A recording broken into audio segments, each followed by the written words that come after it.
consensos para una nueva normalidad, como la base para una nueva normalidad.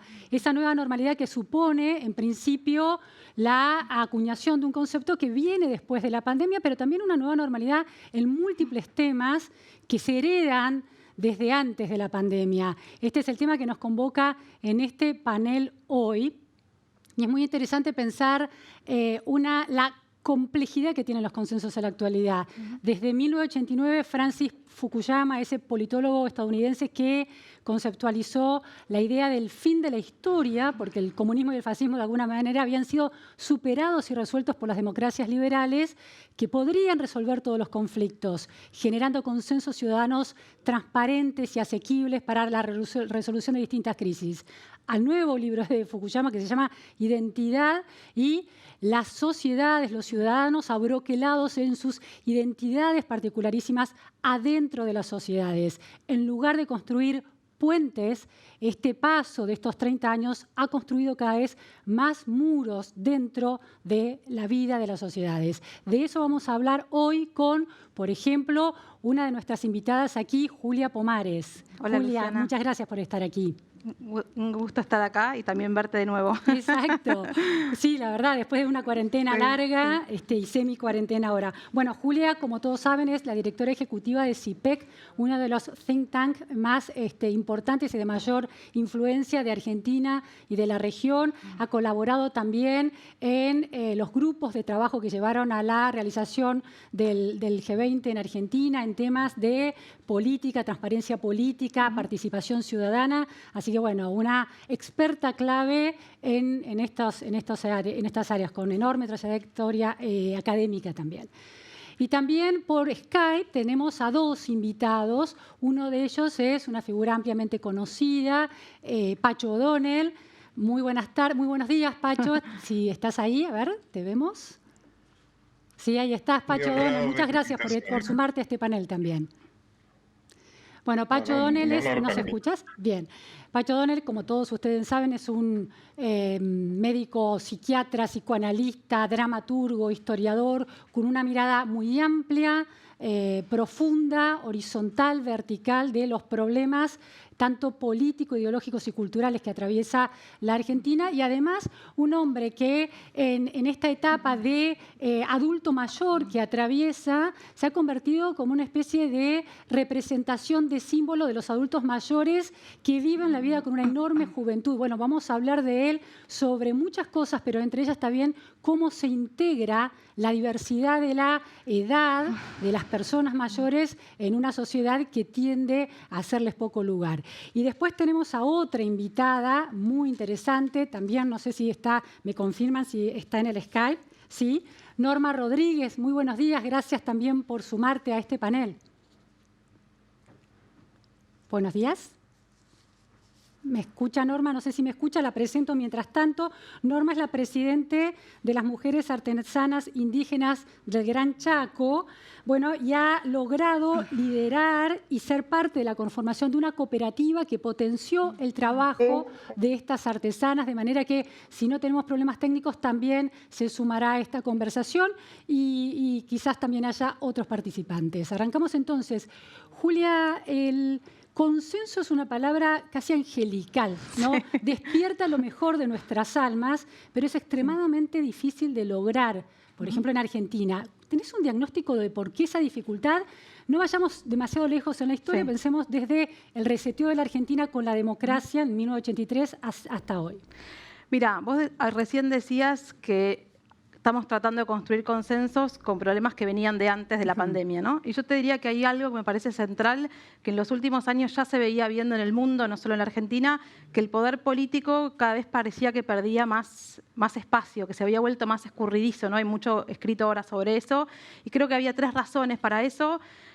Cada vez tienen menos poder los estados porque los gigantes tecnológicos y mucho del mundo de la economía, del capitalismo global está cada vez más globalizado. Un segundo elemento, te diría, es que las demandas, como vos decías, cada vez son más complejas, porque además hay identidades cada vez mucho más ensimismadas. Claro. Y en la América Latina eso significa no solo demandas en las calles, sino que además demandas en las redes. Es decir, las calles siempre fueron importantes para nuestras sociedades y ahora también las redes, y eso lo hace mucho más complejo. Y después un tercer factor te diría que es las instituciones que tienen que hacer esa intermediación entre la política y nosotros y la ciudadanía. Los sindicatos, los partidos políticos estaban empezando a mostrar signos de agotamiento, ¿no? Claro. De no poder dar respuesta. En ese contexto que veíamos apareció la pandemia, que le dio una oportunidad, casi te diría que una oferta que no pudo rechazar la política, de recobrar esa centralidad, ¿no? Y creo que ahora lo que tenemos es que demostrar que esa centralidad que están tomando los gobiernos en todo el mundo para dar respuesta, en algunos casos mejor, en algunos casos peor, puede tener ese espacio de construir esos consensos y demostrar transformación. Yo creo que lo más difícil para los liderazgos hoy es anticiparse, ¿no? Es no ser reactivos simplemente, sino generar esa capacidad de anticipación. Y eso a todos los liderazgos les va, pero al quien más le va es a la política, ¿no? Claro. A quienes le reclamamos después no es a un empresario, sindicalista, sino a la política. Porque nos representa. Porque nos representa. A todos, claro. Y creo que eso es lo que, digo, la exigencia que va a tener la política en los próximos años en Argentina va a ser enorme. 3 puntos claves señalaste que vamos a retomar después en la siguiente pregunta. Quiero ir por el momento a Pacho O'Donnell. Pacho, te has convertido en los últimos meses, desde el año pasado a esta parte, en un adulto mayor que decidió mostrar su trabajo físico para demostrar que hay una posibilidad de vitalidad enorme que está al alcance de la mano de las personas mayores. Esa diversidad de una edad determinada, ¿cómo la vivís vos en particular en la Argentina? Bueno, ante todo, gracias, ¿no?, por haberme invitado. Sí, yo creo que hablando de derribar los muros a los cuales vos te referías al principio, y si hay un consenso, uno de los pasos necesarios para el futuro, tiene que ver con la discriminación de 6,5 millones más o menos de ciudadanas y ciudadanos. Ahí tenemos problemas técnicos, ¿no? Años ahora. Y uso la palabra viejo porque no me asusto la palabra vejez. Bueno, ahí tenemos un problema técnico. Bueno, Pacho O'Donnell ya instalando un número importante, 6 millones de ciudadanos viejos, dice directamente, discriminados. Vamos a volver en cuanto solucionamos este problema técnico. Estamos con Norma, entonces. Norma, en la vida práctica de mujeres que viven en la vida doméstica, fabricando con sus manos artesanías, en la soledad y en la privacidad de sus hogares, ¿cómo se da la posibilidad, cómo sucedió que pudieran agruparse y construir una plataforma de mayor proyección de esa actividad? ¿Fue difícil ponerse de acuerdo y generar consensos?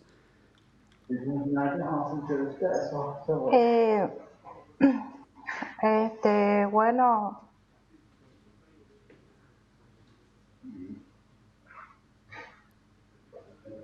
¿te estamos escuchando? ¿Nos escuchás? Sí. Sí, te estamos escuchando. Sí, la pregunta es si les costó mucho, porque son 2.300 mujeres, ¿no? Entonces, ¿cómo hicieron para ponerse de acuerdo en relación a lo que querían hacer?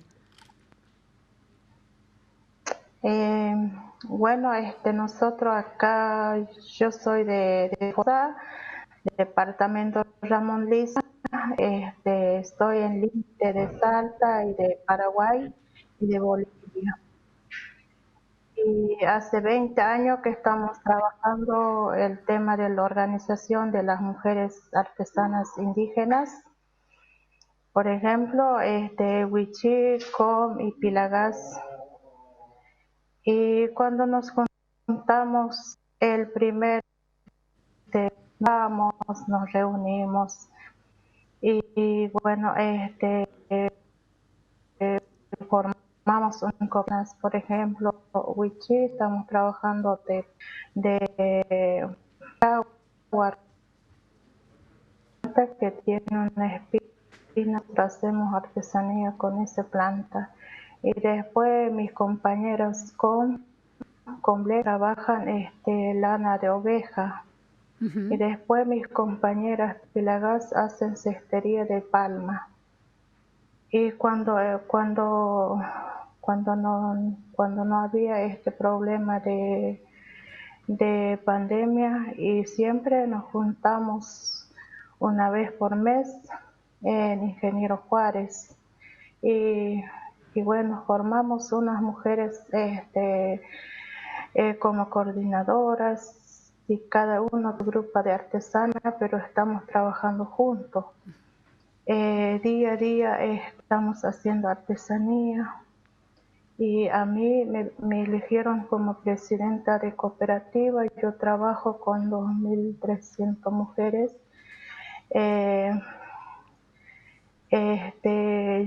Yo siempre voy visitando a las comunidades donde viven mis compañeras, pero como ahora tenemos problemas con esta pandemia, nosotros nos conectamos nomás.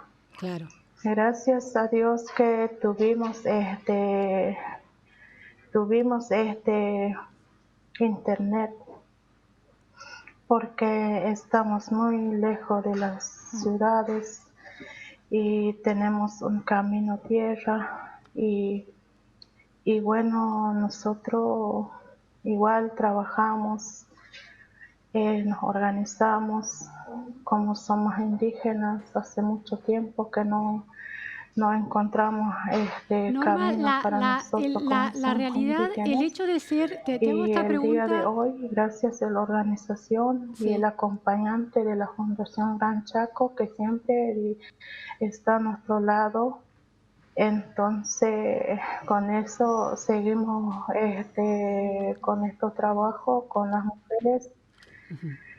Y entonces el día de hoy formamos muchas mujeres jóvenes. Norma, te hago una pregunta. Permitime hacerte una pregunta. Sí. El hecho de que compartan esa definición personal sobre sí mismas, que es el hecho de que sean indígenas, ¿eso ya ayuda a que se identifiquen y a que se puedan poner de acuerdo más fácilmente porque parten de una realidad parecida?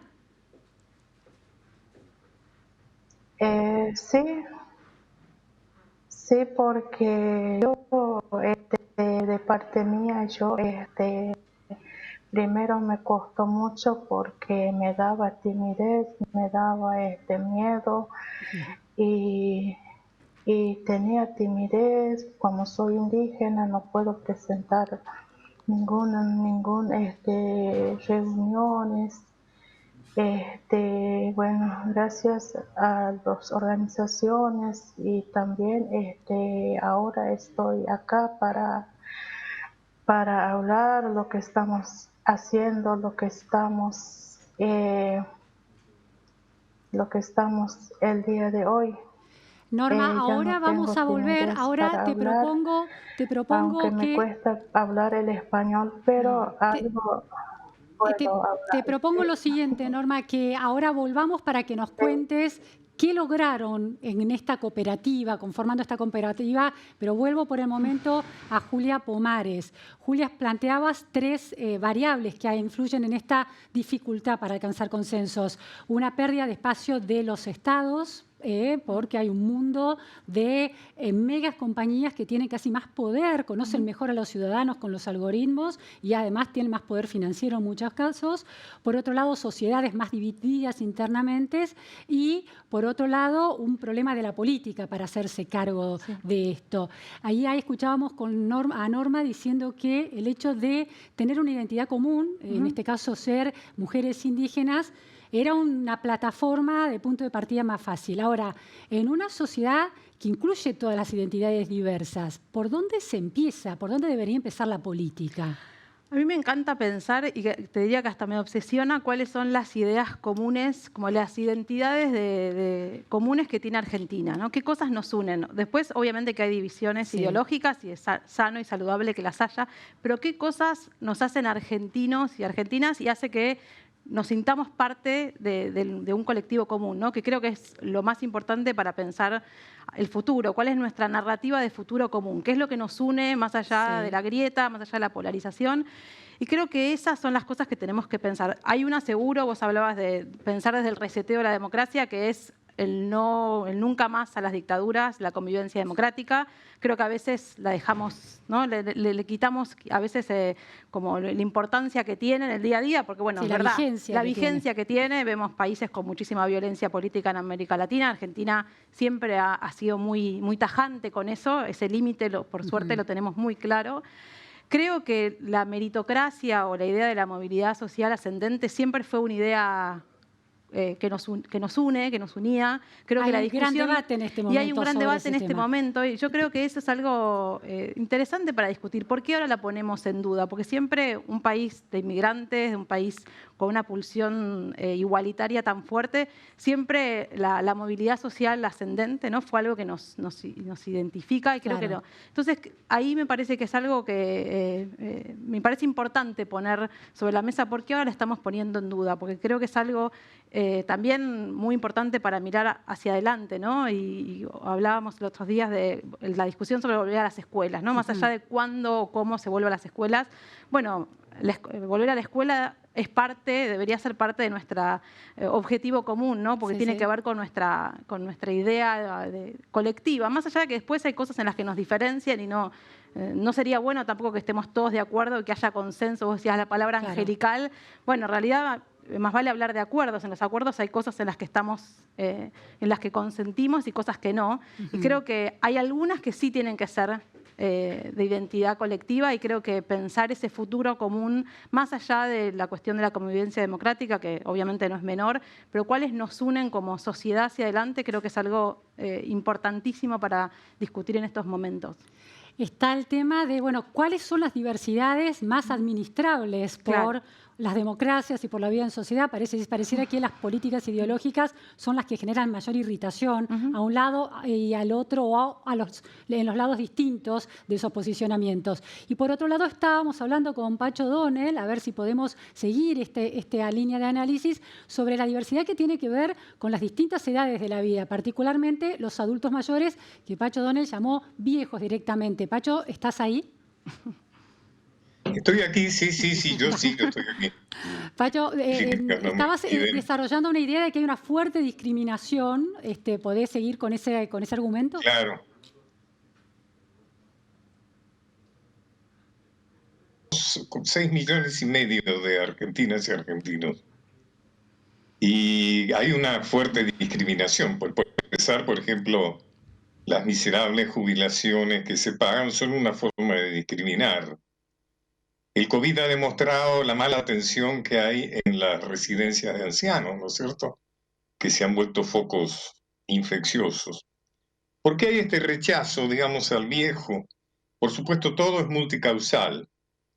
Una de las razones es que a los jóvenes no les gusta verse reflejados en esa vejez de decadencia, ¿no es cierto?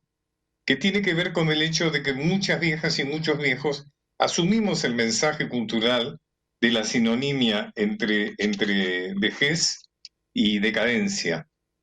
Y creo que eso es algo que es reflejo del viejismo, es decir, de los prejuicios hacia los viejos, ¿no es cierto? Otra razón es que la sociedad que vivimos es una sociedad basada en el consumo y los viejos somos muy malos consumidores, por lo cual somos de alguna manera un material de descarte. Yo creo que inclusive esa que le adjudicaba al viejo, por ejemplo, acá tengo una frase que me gusta de Ingmar Bergman, nada menos, que decía: envejecer es como escalar. Mientras se sube, las fuerzas disminuyen, pero la mirada es más libre, la vista más amplia y serena.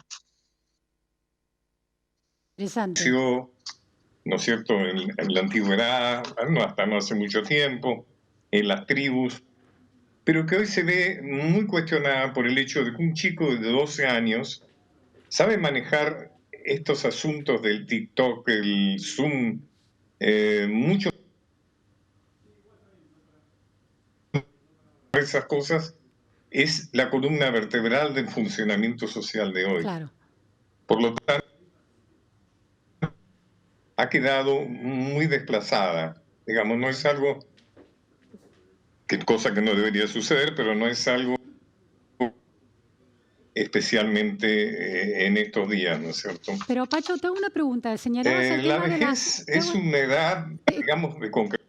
Te hago esta pregunta, Pacho. Señalabas que el tema jubilatorio es por la baja jubilatoria y las bajas jubilaciones que se cobran en Argentina, cada vez más problemáticas, es un modo de discriminación de los viejos.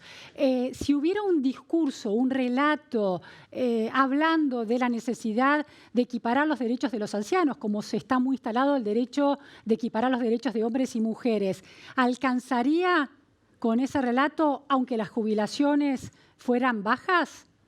¿Sería un primer paso hacia eso? Bueno, la discriminación la jubilación es un proyecto de cobertura del anciano, pero que en la Argentina no funciona. Sabemos, tienen muchas dificultades de muchos tipos. Pero además, fíjate vos que yo como viejo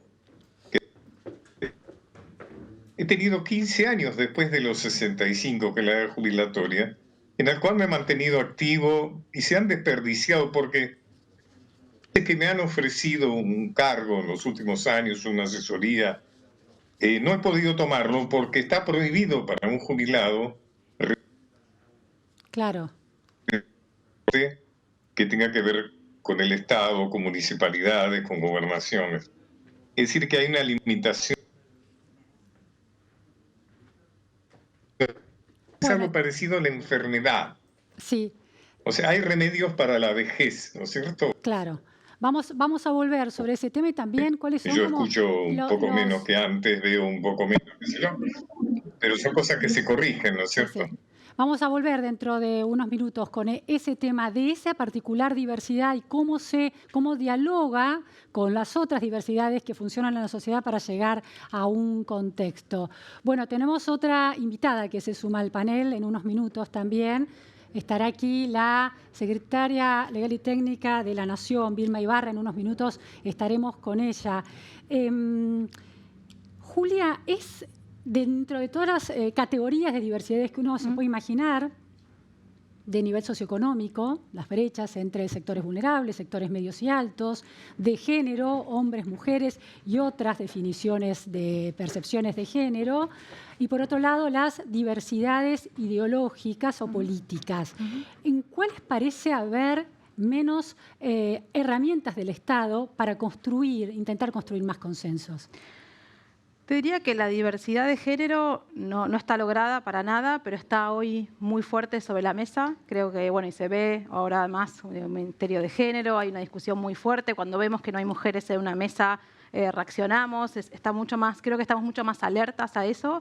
La diversidad generacional de la que hablaba Pacho Donel, creo que es algo que es mucho más invisible. Claro, es otra categoría. Que es otra categoría. Sí. Y después creo que también tiene que haber una diversidad de sectores, socioeconómica, digo, una mesa de hombres del mismo estrato social, económico, los mismos sectores, bueno, no es una mesa diversa, claro, ¿no? Y creo que muchas veces lo que nos pasa es eso, y creo que cuando vos hablabas de los consensos, me parece que cualquier discusión para llegar a algunos consensos y también a los disensos, que son muy saludables, requiere ese diálogo diverso, ¿no? Y creo que lo más importante es cómo poner en marcha esos diálogos diversos que, como decía Julio Cortázar, Instrucciones para subir una escalera, es más fácil hacerlo que hablar sobre eso, pero que uno ve claramente cuando ocurre, ¿no? Y cuando en realidad estamos viendo una foto nomás, ¿no? Vilma Ibarra, muchísimas gracias por sumarte a este panel. Al revés, un gusto estar acá y muchas gracias por la invitación. Bueno, Vilma está en una posición muy interesante, que es la posición de la gestión del Estado desde un gobierno, una gestión de poder, lo cual entonces están los consensos y la posibilidad mayor de influir en la construcción de esos consensos. ¿Cómo percibís desde esta posición que te toca, particularmente en esta coyuntura, la dificultad de la Argentina para alcanzar consensos políticos, por ejemplo? A ver, para Porque tenés empezar... una larga trayectoria política, podés ver, Sí. digamos, en distintos momentos de la historia. Pasé de por la los democracia. ámbitos judicial, legislativo y del Ejecutivo, y también por la actividad privada. Claro. Sí. Lo primero que diría es que para construir consensos hay que tener sentados en la mesa, y retomo lo que decía ella, los protagonistas de esos consensos. Los protagonistas implican las diversidades. Entonces, cuando tenemos que hablar de política, tenemos que hablar de diversidades, pero también tenemos que hablar de diversidades no solo ideológicas, sino también económico-sociales, religiosas, diversidades de la sexualidad, digamos, de las orientaciones sexuales. Tenemos numerosas diversidades. Primer requisito, valorar como sociedad la diversidad. La diversidad es algo maravilloso, que nos enriquece, que genera que aparezcan nuevos modos de mirar las cosas. Las formas novedosas, nuevas y diversas nos permiten reflexionar y aprender a escuchar otros puntos de vista. Entonces, el primer punto es valorar la diversidad. La homogeneidad no enriquece, enriquece la diversidad. Bien. El segundo punto es incorporar en las mesas de decisión esa diversidad. Entonces, cuando reclamamos que estén las mujeres, cuando reclamamos que estén las diversas orientaciones sexuales, cuando reclamamos que estén sentados en la mesa trabajadores, pueblos originarios, las distintas diversidades sociales, y hay muchas para marcar, siempre estamos diciendo, hay algunas hegemónicas y hay otras que son más vulnerables. Necesitamos empoderar a las más vulnerables para que esas mesas sean más equiparadas y los consensos sean tomados por todos los sectores y valorados por esos sectores. Vilma, fuiste una protagonista, una mujer muy activa, una política muy activa a la hora de impulsar y de crear la posibilidad de una ley de matrimonio igualitario. Un tema delicado, con una historia de fuerte peso de la Iglesia en la Argentina. ¿Por qué crees que se llegó mucho antes que en otros países desarrollados, sociedades donde los consensos parecen estar más instalados, se llegó primero a ese consenso en Argentina? Porque es un ejemplo interesante, Es un ¿no? ejemplo interesante porque en un año dictamos la ley de matrimonio igualitario, al año siguiente dictamos la ley de identidad de género. Claro.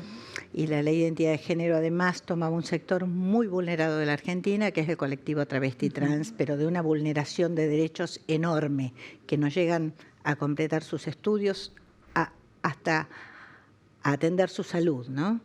Por la fuerte violencia institucional que reciben. Entonces, el primer punto que Aparte, yo la ley de marcaría... matrimonio igualitario, me interesa subrayar esto, por eso la dificultad de ese consenso, Sí. que era, había un poder institucional, que es la Iglesia Porque Católica, creo que con la institución del matrimonio, ¿no? entramos con un concepto de humanidad. Yo creo que eso nos enseñó mucho España, cuando el presidente Zapatero dijo, estamos construyendo una sociedad más decente, porque una sociedad decente no humilla a sus ciudadanos y ciudadanas.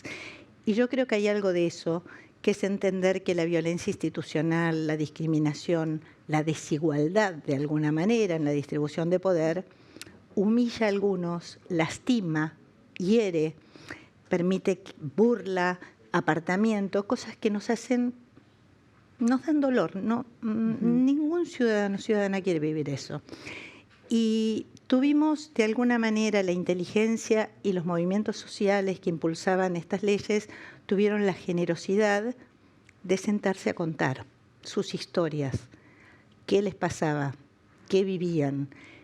Y era como muy difícil explicar por qué una persona heterosexual tenía que tener más derechos que una persona homosexual por su diferente orientación sexual. ¿Por qué habría de suceder así? Hay un momento que la evidencia genera reflexión. Yo no creo que haya que enojarse. Creo que hay que persuadir, explicar y contar. Y creo que tenemos que apelar a lo mejor que tenemos las personas y no a lo peor.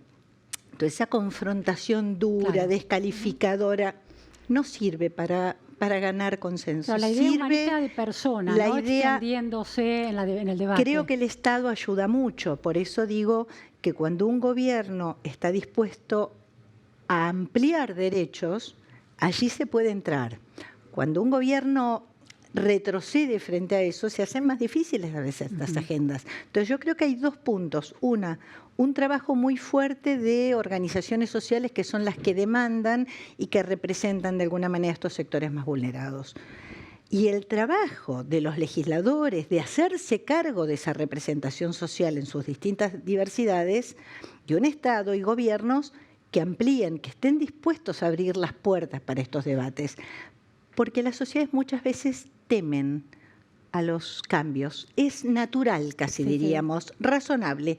Tenemos que poder comprender que esos cambios nos vuelven mejores personas y mejores sociedades. Vilma, ¿por qué, en cambio, también dentro del paraguas de derechos que tocan a definiciones de géneros o prácticas sexuales, el tema del aborto se convierte en un tema que produce diversidades al interior de esa discusión, mucho más difícil de resolver, a pesar de tener gobiernos de distintos signos políticos que lo han impulsado o trabado de distintas maneras? ¿Por qué ese tema es más difícil? El tema del aborto creo que ha tenido una mayor dificultad por la resistencia muy marcada de algunos sectores religiosos que tienen una raigambre muy grande en nuestra sociedad. Yo creo que no hay que enojarse, yo creo que hay que explicar. Y creo que explicar significa que la penalización del aborto y la amenaza de prisión para las personas que abortan no ha sido útil para frenar los abortos. Suceden cientos de miles de abortos por año. Entonces, quien dice defender para que los abortos no sucedan, lleva una muy mala política, los resultados son horribles. Son cientos de miles de abortos clandestinos que suceden y esa clandestinidad se lleva vida de mujeres, muertes evitables. Entonces, esto se transforma en una situación de salud pública. Nosotros necesitamos atender a la salud pública. Esto significa, primero, evitar que sucedan esas muertes. Y segundo, con el mismo ímpetu, darnos políticas muy activas para prevenir embarazos no deseados. Entonces, lo que tenemos que hacer es una muy fuerte política de educación sexual integral. Entonces, necesitamos como Estado evitar la muerte de mujeres, que es evitable, y trabajar muy intensamente en la evitación también de los embarazos no deseados y en el cuidado del cuerpo y en conocer y poder hacer a varones y mujeres responsables activos, con argumentos, con educación y con elementos concretos que tengan a disposición para cuidarse. Señalabas la idea de que si se agrede al otro que piensa distinto en una discusión donde se están tocando principios muy personales, ¿no?, en términos de creencias religiosas o posicionamientos ideológicos o identidades de género, el camino al consenso es más difícil. Señalabas que algunas organizaciones religiosas o iglesias de distintos credos han resistido de una manera activa, sin demasiada empatía por los contextos de las otras diversidades. ¿Pensás que dentro, por ejemplo, de la militancia feminista, el hecho de mencionar a quienes no piensan o quienes no están a favor de la legalización del aborto, como, por ejemplo, senadores Percha, no aporta demasiado a una discusión en la que hay que entender también el punto de vista del otro? Yo creo que en todos los casos el mejor mecanismo es el diálogo y la discusión. En todos los casos, en todos. Yo no soy una persona que me guste, ni pueda, ni me sienta convocada a insultar, ofender, y del mismo modo no acepto que lo hagan conmigo, claro, ¿no? Pero siempre creo que en los debates sociales hay algunos más o menos que suben de tonos y no es lo más grave. Lo más grave es quienes son representantes, quienes estamos en el Estado. Tenemos que generar las mejores condiciones para debatir. Y yo, por otra parte, creo que soy muy respetuosa y creo que hay que ser muy respetuosa de las convicciones personales, pero creo que a la hora de representar a un país, las convicciones religiosas son propias, pero las representaciones tienen que ser en funciones de los intereses de ciudadanos y ciudadanas. Y que uno no puede anteponer creencias personales y religiosas, porque yo no se me ocurriría preguntarle a una persona, a una mujer, si estaría dispuesta o no a abortar. Esto realmente es una decisión muy personal y probablemente una persona diga yo capaz que nunca lo haría o otra persona sí, pero creo que lo que tenemos que atender es una situación de salud pública. Y en ese sentido es muy importante interpelar a los representantes y a las representantes a dar cuenta de los problemas sociales y no de la creencia personal. Claro. Esto es muy importante en materia de hacerse cargo del Estado y hacerse cargo del gobierno de un país de alguna manera y de hacerse cargo de la representación social. O sea, no son ministros de los credos, sino son políticos que representan No al puedes decir pueblo. mi religión, Claro. tu religión es tuya y está muy bien que sea tuya y además es muy importante que la respetemos. Ahora, como representante de un Estado laico, no de un Estado confesional, nosotros tenemos que atender a leyes civiles para cuidar la vida y la salud de las personas. Y este es el debate que nos tenemos que Y dar. la última pregunta, antes de irnos al corte, es, como política que ocupa una posición en el poder y lo ejerce, hay un gran dilema que es cómo construir consensos, pero también ejercer el poder, un poder que está siempre en disputa. ¿Cómo se supera ese dilema desde el Poder Ejecutivo? Con las maravillosas reglas de la democracia. Porque si hay algo que está marcado en nuestra Constitución y en el bloque constitucional que son los tratados internacionales de derechos humanos con jerarquía constitucional, es cómo se resuelven las diferencias, porque estas diversidades también aportan diferencias que en un momento hay que saldar. Y la democracia es sabia, se elige un presidente o una presidenta, se eligen representantes del pueblo, que es el lugar del diálogo institucional de la Argentina, que es el Congreso Nacional en sus 2 cámaras, y tenemos un montón de lugares de diversa actividad social donde las cosas se debaten.